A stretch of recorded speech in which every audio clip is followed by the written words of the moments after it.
Bonjour à toutes et à tous. Voilà, enfin, nous sommes en live avec François Boulot. Vous le connaissez. C'est une des figures médiatiques du mouvement des Gilets jaunes et c'est le porte-parole des Gilets jaunes à Rouen. On le précise bien.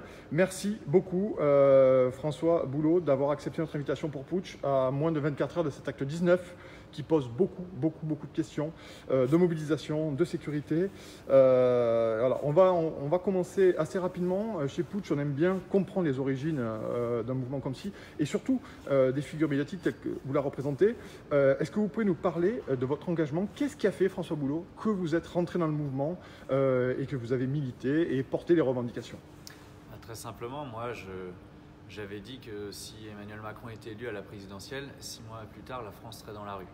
Bon, je me suis trompé d'1 an au final, mais c'est vrai que quand j'ai vu le mouvement partir au mois d'octobre et sur les 2 premières semaines du mois de novembre, j'ai tout de suite compris, eu l'intuition qu'il allait se passer vraiment quelque chose d'énorme et que en fait la colère qui se cristallisait sur l'augmentation de la taxe sur le carburant n'était en réalité que la goutte d'eau qui faisait déborder le vase et qu'elle allait donc cette colère très largement dépasser ce cadre-là.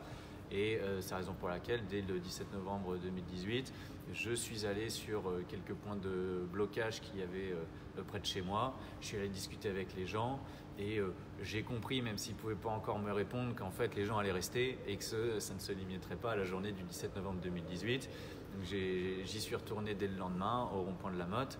Au tout départ, j'étais plutôt dans une stratégie d'essayer en fait de faire venir mon barreau, au moins symboliquement, le faire converger. Oui, parce qu'on rappelle que vous êtes avocat de formation.